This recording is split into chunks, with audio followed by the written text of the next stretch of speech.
Okay, that's fine. I respect that. All right. Okay.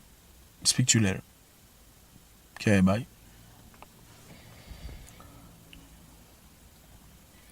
Il arrive un moment où il faut savoir ce qu'on veut dans la vie. Il arrive un moment où il faut faire des choix mûrement réfléchis et en assumer entièrement les conséquences. La maturité, c'est aussi reconnaître sa part de choses dans la configuration de sa vie actuelle. L'être humain est comme un bateau qui quitte un port flottant en route vers une destination inconnue. Une destinée de grandeur, écrite de main de maître, ponctuée d'un plan de bonheur, comme le disent les Écritures. Mais comme tout récipient qui se respecte, ce bateau a une capacité bien limitée qu'elle ne peut franchir. Un poids maximum qui ne peut être excédé, au risque de chavirer à son péril, sombrer droit vers les profondeurs abyssales.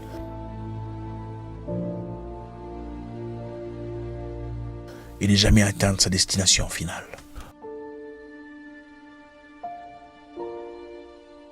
Beaucoup de personnes se sont nouées dans un spirale infernale, incapables de se libérer, parce qu'ils ont accepté des débris émotionnels, le drame relationnel, le dysfonctionnement familial, et ne comprennent pas comment ils sont complètement égarés de leurs attentes.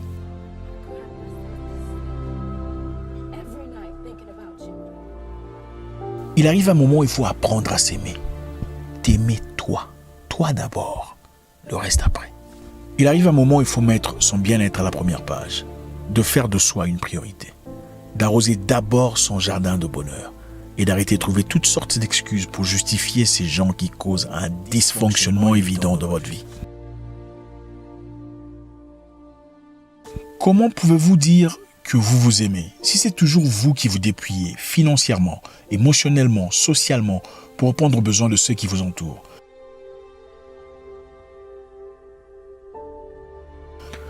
Pourquoi est-ce que votre amour, vos pensées, vos bonnes intentions vis-à-vis de vos proches est mesuré par le nombre de dollars que vous leur remettez?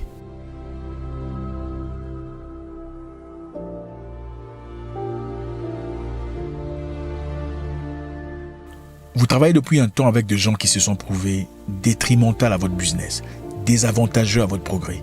Pourquoi vous les avez toujours autour de vous? Vous êtes tétanisé, paralysé, obligé de payer une personne qui vous apporte plus d'angoisse que de profit parce que le monde va dire des choses. Vous gobez n'importe quoi pour justifier sa présence. Vous vous abreuvez de débris émotionnels en signe de reconnaissance. Comment pouvez-vous dire que vous vous aimez si c'est toujours vous qui payez le prix fort par peur d'être jugé? Il y a une grande différence entre être bon et être bonbon. Une nouvelle saison a commencé dans votre vie. Adaptez-vous à cette saison. L'hiver a commencé dans votre existence. Vous êtes toujours en short.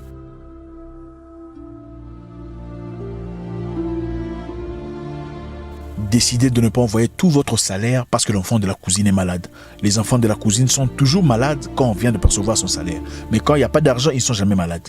Et si on vous demandait de l'argent que comme par hasard vous n'en aviez pas, vous remarquerez que l'enfant là, il ne va pas mourir. Et on va trouver un moyen alternatif, il ne va pas mourir. Mais quand c'est à toi qu'on demande, on te fait voir comme si toi tu ne donnes pas l'argent, l'enfant là, il va mourir. C'est ça les débris émotionnels. On te met une charge émotionnelle où tu es incapable de vivre ta vie, incapable de progresser, de faire quoi que ce soit dans la vie, parce qu'il y a des responsabilités attachées à ta personne. Décide de t'aimer assez pour t'investir dans un projet personnel. Pour prévenir l'avenir, ouvrir un compte bancaire pour ton enfant. Comme ça, quand il aura 18 ans, il sera millionnaire. Décide de t'aimer assez pour arrêter de faire le babysitting dans votre relation ou votre mariage.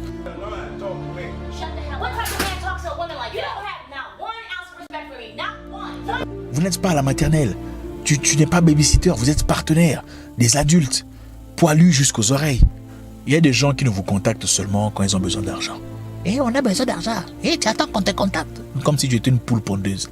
Il y a des gens qui ne connaissent votre adresse seulement quand il faut puiser de vous. Moralement, financièrement, émotionnellement, ou venir vous rapporter des histoires de la vie des gens. Garde-vous de donner accès à ce genre d'affection. Nous vivons dans un monde où les gens vous donnent des signes précurseurs, des marques annonciateurs de leur nature.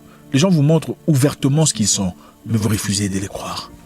Débarrassez-vous des charges futiles, des responsabilités inutiles et des débris émotionnels. Une nouvelle saison a commencé dans votre vie. Habillez-vous conformément aux éléments. Je ne suis pas en train de vous prêcher un égoïsme sordide, mais aimez-vous assez pour chasser loin de vous le drame, la douleur, le dysfonctionnement, le dérèglement social. Very important decision to make because the winner is the Glory Light Heavyweight Champion